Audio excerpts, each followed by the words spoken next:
మీకు జాతక దోషాలు పట్టి పీడిస్తున్నాయా? మీరు అనుకున్నవేవి సకాలంలో, త్వరితగతిన, శీఘ్రంగా జరగట్లేదా? మీ లైఫ్ నిస్సారంగా, నీరసంగా, నిరాశగా ఉందా? అయితే ఖచ్చితంగా ఈ టెంపుల్లోకి వెళ్ళి శనీశ్వర స్వామికి అభిషేకం చేసుకోండి. మీ జాతక దోషాలు తొలగి మీరు అనుకున్నవన్నీ జరుగుతాయి.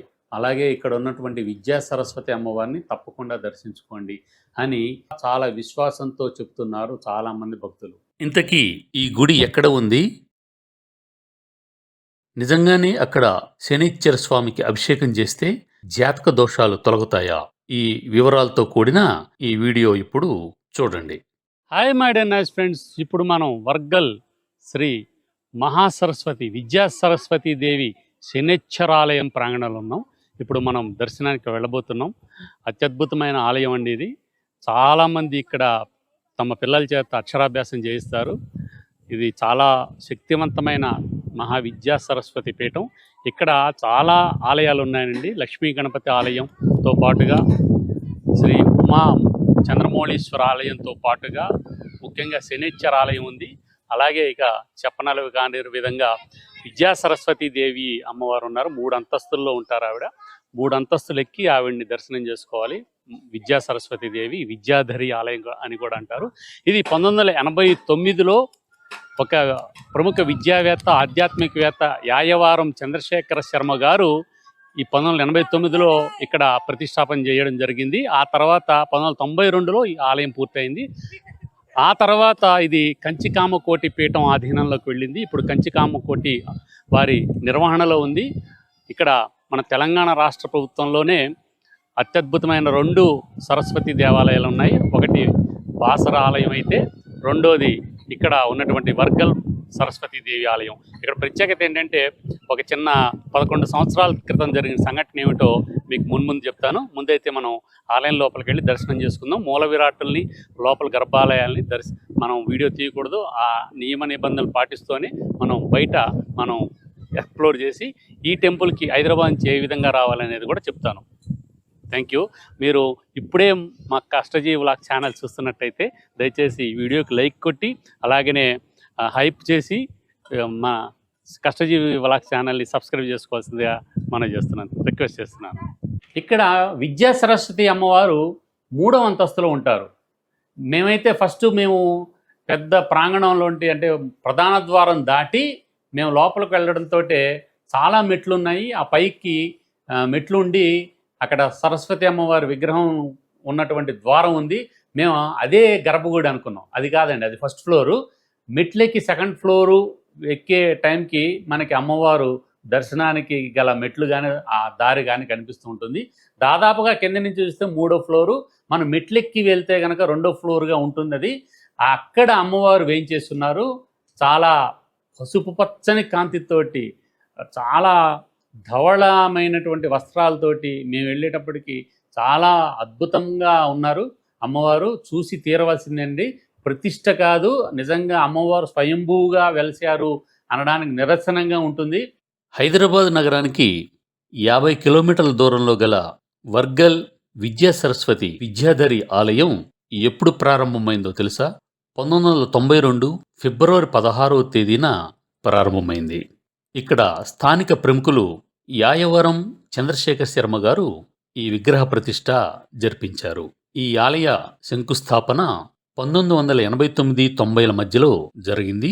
ఆ తర్వాత 2 ఏళ్ల పాటు ఈ ఆలయం నిర్మాణం జరిగి 1992 ఫిబ్రవరి మాఘమాసంలో ప్రారంభమైంది. ఈ ఆలయంలో విద్యా సరస్వతి అమ్మవారు ప్రతిష్టతో పాటు శనీశ్వర స్వామి ప్రతిష్ఠ కూడా అప్పుడే జరిగినట్టుగా స్థానికులు తెలిపారు.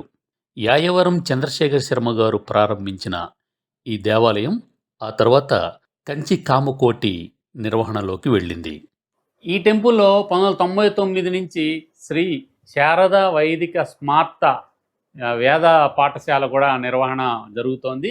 వీరి చేత, ఈ వేద పాఠశాలలో చదువుకునే విద్యార్థుల చేత ప్రతిరోజు ఉదయం 6:30 నుంచి అక్కడ అమ్మవారి ఆలయ ప్రాంగణంలో అమ్మవారి సమక్షంలో లలితా సహస్రనామం, అలాగే విష్ణు సహస్రనామం పఠిస్తూ ఉంటారట.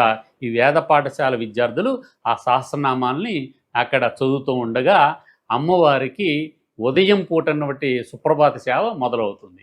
ఇక్కడ ప్రతిరోజు అన్నదానం ఉంటుందండి. నిత్యాన్నదానం ఉంటుంది కదా, నిత్యాన్నదానం ప్రతిరోజు ఉంటుంది.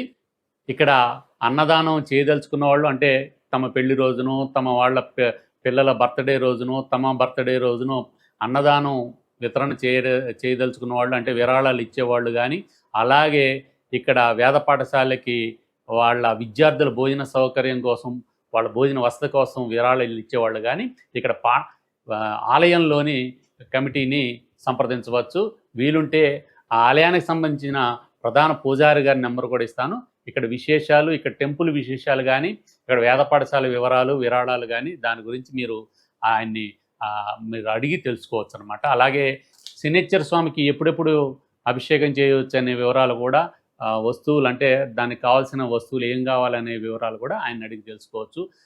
అందుకు ఎంత ఖర్చు అవుతుంది, ఆ టెంపుల్ రసీదు ఏ విధంగా ఉంటుంది, ఎంత దానికి చెల్లించాలి అనేది కూడా మీరు అడిగి తెలుసుకోవచ్చు.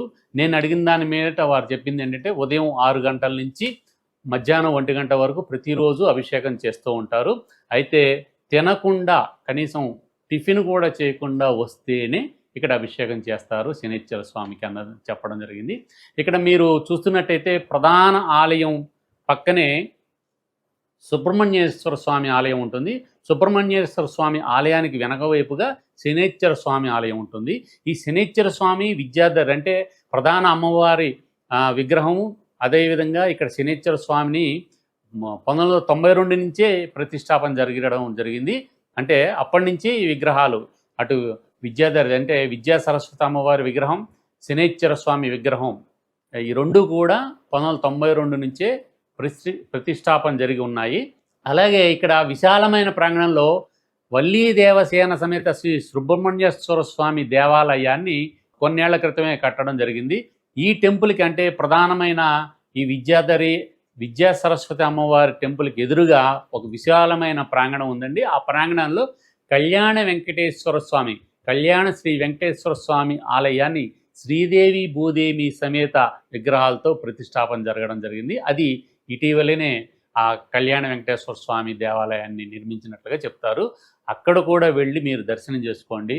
ప్రధానమైన ఆలయంతో పాటు ఎన్నెన్ని ఆలయాలు ఉన్నాయో ఇప్పుడు వివరంగా చెప్తాను. విద్యాధరి అమ్మవారు అంటే విద్యా సరస్వతి అమ్మవారు 3వ అంతస్తులో ఉన్నారు. మెట్లు ఎక్కి అక్కడికి చేరుకోవాలి. మెట్లు ఎక్కలేని వయోవృద్ధులు కానీ, పిల్లలు కానీ, అనారోగ్యంతో బాధపడేవారు కానీ, దివ్యాంగులు కానీ ఇక్కడ లిఫ్ట్ ద్వారా 3వ ఫ్లోర్కి వెళ్ళొచ్చు. ఇప్పుడైతే మేము మొన్న వెళ్ళినప్పుడు మేము మెట్ల మీదే వెళ్ళాము. తిరిగి వచ్చేటప్పుడు లిఫ్ట్లో రావడం జరిగింది. అప్పుడే మాకు ఆ లిఫ్ట్ సంగతి తెలిసిందనమాట. ప్రధాన అంటే ఆలయంలోకి వెళ్ళగానే లెఫ్ట్ సైడ్న లిఫ్ట్ సౌకర్యం ఉంటుంది. నడిచి వెళ్ళేవాళ్ళు డైరెక్ట్గా మెట్లు ఎక్కి వెళ్ళొచ్చు. మేము అక్కడ ఉండగానే కోతి అంటే వానర్లు ఎక్కువ ఉన్నాయి, కోతులు ఉన్నాయి. సంచులు, పాలిథిన్ కవర్ల సంచులు కానీ, ప్రసాదాల సంచులు కానీ, ఏదైనా మీరు వస్తువులు పట్టుకునే సంచులు కానీ జాగ్రత్తగా పట్టుకోండి. ఇక్కడ కోతులు అవి పట్టుకెళ్ళే ప్రమాదం ఉంది. మ్యాక్సిమం అక్కడ సెక్యూరిటీ గార్డులు కూడా అలర్ట్గా ఉండే అవకాశం ఉంది. కాకపోతే మన జాగ్రత్తలు మనం ఉండాలి కదా. అయితే ఇక్కడ పైకి వెళ్ళలేని, మెట్ల ద్వారా వెళ్ళలేని వాళ్ళ కోసం లిఫ్ట్ ఉంది. మరి అక్కడ రాయడం ఏం జరిగిందంటే ప్రతి ఒక్కరికి 10 రూపాయలని రాసి ఉంది. మాకైతే ఏమీ తీసుకోలేదు డబ్బులు. బహుశా బాగా రష్ ఉన్న తేదీల్లో కానీ, రష్ ఉన్న సమయాల్లో, బాగా రద్దీగా ఉన్న రోజుల్లో అయితే మాత్రం లిఫ్ట్ వాడుకునే వాళ్ళకి 10 రూపాయలు తీసుకుంటారేమో, మనకి తెలియదు. అక్కడైతే రాయడం జరిగింది లిఫ్ట్ పక్కనే ప్రతి ఒక్కరికి 10 రూపాయలు అని చెప్పేసి. సో అది ఆ లిఫ్ట్ సౌకర్యం కూడా ఉంది. ఈ ప్రధాన ఆలయం పక్కనే సుబ్రహ్మణ్యేశ్వర స్వామి, ఇందాక చెప్పే కదా విశాలమైన ప్రాంగణంలో సుబ్రహ్మణ్యేశ్వర స్వామి వల్లీ దేవసేన సమేత విగ్రహాలతో సుబ్రహ్మణ్యేశ్వర స్వామి మనకి దర్శనం ఇస్తాడు. అలాగే దీని వెనకానే మనకి శనైశ్చర స్వామి ఆలయం ఒకటి ఉంటుంది. అక్కడే శనైశ్చర స్వామికి అభిషేకం చేయాలి. అంటే కింద నుంచి, కొండ కింద నుంచి పైకి వెళ్ళడానికి చిన్న స్లోపుగా ఉంటుంది. అది ఎక్కిన తర్వాత మనకి కొబ్బరికాయ కొట్టు స్థలం అని చెప్పేసి వినాయకుడు ఉన్నటువంటి ఒక మందిరం కనిపిస్తుంది. అంటే ఒక షెల్టర్ కనిపిస్తుంది. అక్కడ ఆ షెల్టర్లోని వినాయకుడు ఎదురుగా మనం కొబ్బరికాయలు కొట్టి ఒక చిప్ప అక్కడ వదిలేసి ఒక చిప్ప మనం తీసుకుని అది అమ్మవారి దగ్గరికి తీసుకెళ్ళాలన్నమాట. గుడి లోపల కొబ్బరికాయలు కొట్టనివ్వరు. ఇక్కడ మనకి ఎదురుగుండా మనం వెళ్ళేటప్పుడే, మనం ఎప్పుడైతే కొండ ఎక్కామో ఆ కొండ ఎక్కిన తర్వాత మనకు కనిపించేది ఒక గుడారంలో ఒక షెల్టర్లో వినాయకుడు కనిపిస్తాడు. అక్కడే కొబ్బరికాయ కొట్టు స్థలం అని రాసి ఉంటుంది. అక్కడికి వెళ్ళి కొట్టాలి. ఆ తర్వాత మనకు ప్రధాన ఆలయంలోకి వెళ్ళాలి. ఈ ఆలయం పక్కనే ఇప్పుడు చెప్పినట్టుగా సుబ్రహ్మణ్య స్వామి ఉన్నాడు. సుబ్రహ్మణ్య స్వామి వెనక వైపున శనీశ్వర స్వామి ఉన్నాడు. వీటికి పక్కనే కొంచెం మెట్లెక్కితే లక్ష్మీ గణపతి స్వామి కనిపిస్తాడు. లక్ష్మీ గణపతి స్వామిని కూడా దర్శించుకోవాలి. ఇక్కడ అరుదైన విగ్రహం ఏంటంటే చాలా చోట్ల వినాయకుడి తొండం ఎడం వైపుకి తిరిగి ఉంటుంది. చాలా చోట్ల ఉత్సవాల్లో కానీ, తర్వాత మన గణేష్ పందిల్లో కానీ, తర్వాత అనేక టెంపుల్స్లో కానీ ఎడం వైపుకి తొండం తిరిగిన వినాయకుడు కనిపిస్తాడు. ఇక్కడ మాత్రం కుడివైపుకి తిరిగిన వినాయకుడి తొండం ఉంటుందన్నమాట. వినాయకుడికి కుడివైపున తొండం ఉన్న విగ్రహాన్ని మనం దర్శించుకుంటే తప్పకుండా మన కోరికలు నెరవేరుతాయి. ఆయన మన కోరికలను తప్పకుండా తక్షణమే నెరవేరుస్తాడు అని భక్తులు విశ్వాసంగా నమ్ముతూ ఉంటారన్నమాట. ఆ విధంగా ఇక్కడ కుడివైపుకు తొండం ఉన్నటువంటి వినాయకుడిని, లక్ష్మీ గణపతి స్వామిని దర్శించుకోవాలి. అలాగ దర్శించుకున్న తర్వాత మనం విద్యాధర అమ్మవారిని కానీ, ప్రధానమైనటువంటి విద్యా సరస్వతి అమ్మవారిని, ఈ శనేశ్వర స్వామిని, మన సుబ్రహ్మణ్య స్వామిని, ఆ తర్వాత మనం శ్రీ వెంకటేశ్వర స్వామిని దర్శించుకోవచ్చు. ఇన్ని ఆలయాలు, ఇన్ని ప్రతిష్టలు, ఇన్ని విశేషాలు ఉన్నటువంటి ఈ ఆలయాన్ని తప్పకుండా మీరు జీవితంలో ఒక్కసారైనా దర్శించుకోండి. హైదరాబాద్ ఎవరైనా సమ్మర్ హాలిడేస్కి వచ్చిన వాళ్ళు, లేదా హైదరాబాదులో ఉంటున్న వాళ్ళు తప్పకుండా, మన హిందూ ధర్మాన్ని పాటించే వాళ్ళు తప్పకుండా ఈ ఆలయాన్ని దర్శించుకోండి. మీ జాతక దోషాలు అన్నిటిని పోగొట్టుకుని మీరందరూ బాగా ఉండాలని, మంచిగా ఉండాలని మనస్ఫూర్తిగా మన కష్టజీవి వ్లాగ్స్ తరఫున కోరుకుంటున్నాం. అక్కడ తెలిపిన వివరాల ప్రకారం ఒక్క పూట అన్నదానానికి 1516 రూపాయలు విరాళంగా ఇవ్వచ్చు. అలాగే ఒక్కరోజు అన్నదానం అంటే 2 పూటల అన్నదానం అనమాట, దానికి 4000 రూపాయలు విరాళంగా ఇవ్వచ్చు. ఈ అన్నదానం మీ పెళ్లి రోజు కానీ, మీ పుట్టినరోజున కానీ, ఏదైనా విశేషమైన, ఇంకేదన్నా మీ జీవితంలో విశేషమైన రోజును కానీ ఆ రోజుని చెప్తే వాళ్ళు అక్కడ మీ పేరు మీదన అన్నదానం చేస్తారనమాట. అలాగే ఇక్కడ ముందుగా చెప్పుకున్నట్టుగా లక్ష్మీ గణపతి ఆలయం, శనిశ్చర ఆలయం, సుబ్రహ్మణ్య స్వామి ఆలయం, కళ్యాణ వెంకటేశ్వర స్వామి ఆలయం ఉంది. ఇక్కడ ఉన్నటువంటి వేద పాఠశాల పేరు శ్రీ శారదా వైదిక స్మార్త విద్యాలయం, వేద విద్యాలయం. అది ఇక్కడ కూడా మీరు విరాళం ఇవ్వదలుచుకుంటే ఆ వేద పాఠశాలలో చదివే విద్యార్థులకి ఒకరోజు అన్నదానానికి 3116 విరాళంగా ఇవ్వచ్చు. ఇంకేమన్నా వివరాలు కావాలంటే ఇక్కడ నేను డిస్క్రిప్షన్లో కానీ చివరిలో కానీ నేను అయ్యగారి నెంబరు వారిని అడిగి వారి అనుమతి తీసుకుని వారు ఇవ్వచ్చు అంటే నెంబర్ ఇవ్వచ్చు అంటే తప్పకుండా నేను ఈ వారి నెంబర్ ఇచ్చే ప్రయత్నం చేస్తాను. వారి పేరు వచ్చేసి ప్రవీణ్ శర్మ గారు, వారి నెంబరు ప్రధాన అర్చకులు వారి నెంబరు ఇవ్వడం జరుగుతుంది వారి అనుమతి తీసుకుని. అలాగే మీరు మిగిలిన వివరాల కోసం, ఏదైనా ఆలయానికి సంబంధించిన వివరాల కోసం మీరు పూర్తిగా తెలుసుకోవాలనుకుంటే వీళ్ళకి ఒక వెబ్సైట్ ఉందండి, www.vargalvidyasaraswati.organization. కావాలంటే నేను డిస్క్రిప్షన్లో కానీ, ఈ వీడియో వెళ్తున్నప్పుడు కానీ, ఈ వీడియోలో ఎక్కడైనా నేను ఆ వెబ్సైట్ పేరు పూర్తిగా ఈ స్పెల్లింగ్ మిస్టేక్స్ లేకుండా ఇస్తాను. అది కూడా మీరు ఆ వెబ్సైట్లోకి వెళ్ళి దాన్ని బట్టి మీరు వివరాలు కూడా తెలుసుకోవచ్చు. అలాగే ఇక్కడ అన్నదానం గురించి చెప్పాను కదా, సోమ మంగళ బుధ గురువారాలలో అన్నదానం జరిగే సమయాల గురించి చెప్తాను, నోట్ చేసుకోండి. సోమ మంగళ బుధ గురువారాలలో ఉదయం 10:30 నుంచి 1 గంట వరకు, మధ్యాహ్నం 1 గంట వరకు ఇక్కడ అన్నదానం ఉంటుంది. ఏది? సోమ మంగళ బుధ గురువారాలలో. మరి శుక్ర శని ఆదివారాలలో ఉదయం 10:30 గంటల నుంచి మధ్యాహ్నం 2 గంటల వరకు ఇక్కడ అన్నదానం ఉంటుంది. ఈ విధంగా టైమింగ్స్ మీరు పాటించుకుని చూసుకుని వారు ఖచ్చితమైన టైం అయ్యండి. అంటే కంచికామకోటి నిర్వహణ కదా, వీరు టైం అంటే టైమే, ఆ టైంలో మాత్రమే మనం వెళ్ళి ఆ భోజన అన్నదానంలో పాల్గొనాలన్నమాట. అలాగే మీకు ఇందాక చెప్పాను, ప్రతి నిత్యం 6:30 వేద పాఠశాల విద్యార్థులచే లలిత సహస్రనామం, విష్ణు సహస్రనామం ఉంటాయి. అలాగే కంచికామకోటి వారి ఆధ్వర్యంలో జరిగే ఉత్సవాలన్నీ కూడా ఇక్కడ ప్రత్యేకంగా చేస్తారు. ముఖ్యంగా ఇక్కడ వర్గల్ విద్యా సరస్వతి అమ్మవారు కానీ, అలాగే మన తెలంగాణలో ఉన్నటువంటి బాసర స్వయంభూ క్షేత్రం అమ్మవారు, సరస్వతి అమ్మవారు స్వయంగా వెలిసిన బాసర క్షేత్రంలో కానీ ముఖ్యంగా పిల్లలకి చేయించేది అక్షరాభ్యాసం. అక్షరాభ్యాసం మీకు అందరికీ తెలుసు. వసంత పంచమి రోజున మీకు అక్షరాభ్యాసం పిల్లలకి చేపిస్తూ ఉంటారు. ఆ వసంత పంచమి రోజుతో పాటుగా మిగిలిన రోజుల్లో కూడా అక్షరాభ్యాసం ముందుగా తెలియజేస్తే తప్పకుండా వారు అక్షరాభ్యాసం చేస్తారు. పిల్లలకి అక్షరాలు చదువు బాగా రావాలంటే మనం తెలంగాణలో ఆ మాటకు వస్తే యావత్ భారతదేశంలోని అందరూ కూడా బాసరకు వస్తుంటారు. ఈ క్షేత్రం గురించి తెలిసిన వాళ్ళు కూడా వర్గల్ క్షేత్రానికి కూడా వెళ్తూ ఉంటారు. విశేషం ఏంటంటే మా పాప అక్షరాభ్యాసం ఇక్కడ వర్గల్లో చేయించడం జరిగింది. మా బాబు అక్షరాభ్యాసం బాసర్లో చేయించాం అనమాట. అంటే ఒక్కొక్కరికి ఒక్కొక్క క్షేత్రం ఎంచుకొని అలా చేయడం జరిగింది అనమాట. తర్వాత 12 సంవత్సరాల తర్వాత మేము పాపను తీసుకుని బాబుని తీసుకుని ఈ క్షేత్రానికి వెళ్ళడం జరిగింది. చాలా ఆనందంగా అనిపించింది. దానికి తగ్గట్టుగానే అమ్మవారి ఆశీస్సులకు తగ్గట్టుగానే మా పాప 8th క్లాస్ ఫస్ట్ వచ్చింది అన్నమాట. మొన్న మా బాబు కూడా 10thలో 92% పాస్ అయ్యాడు. సో ఇవన్నీ ఎందుకు చెప్తున్నానంటే మన అనుకున్న సంకల్పానికి, మన కృషికి, మన ప్రయత్నానికి అమ్మవారు ఆశీస్సులు, అయ్యవారు ఆశీస్సులు ఉండాలి. ముఖ్యంగా విద్య లేనిది వింతపోసు అన్నాడు కదా, అలాగే విద్య ఉండాలండి. మనం ఎవరికి దొంగిలించలేనిది ఏదయ్యా అంటే విద్యే.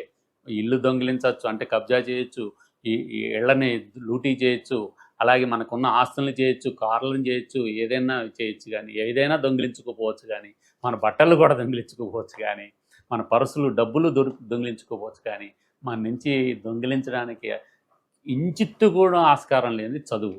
ఆ చదువు ఉంటే ప్రపంచంలో ఎక్కడైనా బతకచ్చు. మినిమంగా చదువు, ఇదివరకు మినిమంగా చదువుకునేవాళ్ళు ఇప్పుడు మ్యాక్సిమంగా చదువుకున్నారు. ఫస్ట్ చదువు ఉంటేనే ఏదైనా చేయొచ్చు, ఏ పనైనా చేయొచ్చు.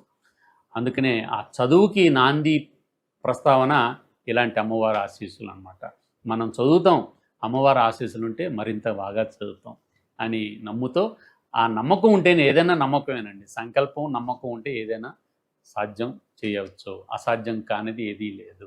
ఈ ఆలయంకి సమీపంలోనే, అంటే మెట్ల మార్గం పక్కనే ఇక్కడ ఒక చిన్న పార్కు, రావి చెట్టు, పెద్ద రావి చెట్టు ఉంది. ఇక్కడ శివాలయం, తర్వాత ఆ శివుణ్ణి, ఆ శివలింగాన్ని కాపాడుతున్న పెద్ద నాగసర్పం కూడా ఉంది.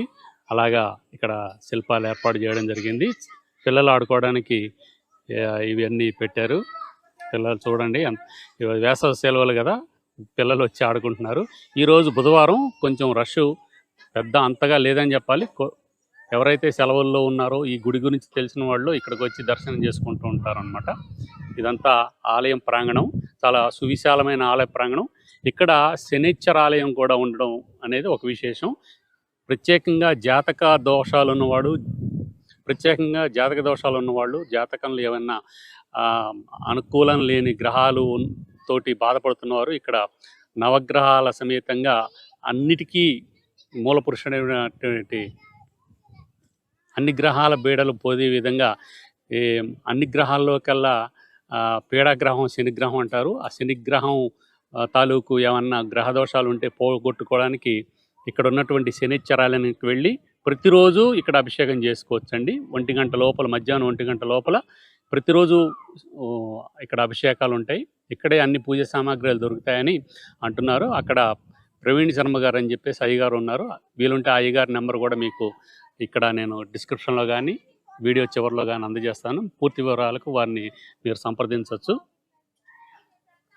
ఇక్కడ శనిగ్రహం తాలూకు పీడాబాధలు, నవగ్రహ పీడాబాధలు అన్నీ కూడా ఇక్కడ తొలగిపోతాయి. జాతక దోషాలు ఏమన్నా ఉంటే కనుక, అదేవిధంగా ఏమీ కలిసి రావట్లేదు అన్న వాళ్ళు కూడా ఇక్కడికి వచ్చి, అటు వివాహం కాని వాళ్ళు కానీ, వ్యాపార వృత్తి మార్గాల్లో ఉన్నవాళ్ళు కానీ, తమ వ్యాపారం సరిగా నడవట్లేదనో, తమ విద్య సరిగా రావట్లేదనో, అలాగే తమ వివాహం కావట్లేదు అన్న వాళ్ళు మీకు ఈ వీడియోలో చూపిస్తున్న ఈ ఆలయానికి, ఇక్కడ మీరు చూస్తున్న ఆలయానికి వెనక వైపు ఒక ఆలయం ఉంటుంది, శనిశ్చర ఆలయం. అక్కడికి వెళ్ళి మీరు అభిషేకం చేసుకుని మీరు ప్రాయశ్చిత్తం చేసుకోవచ్చండి. పూర్తి వివరాలకి అక్కడ శనిశ్చర ఆలయం సంబంధించిన అయ్యగారి నెంబర్ ఇస్తాను. మీకు కనిపిస్తున్నది అక్కడ ప్రధానమైన దేవాలయం. దాని పక్కనే ఇక్కడ సుబ్రహ్మణ్య స్వామి దేవాలయం ఉంది. దీని వెనకనే శనిశ్చర దేవాలయం ఉంటుందన్నమాట.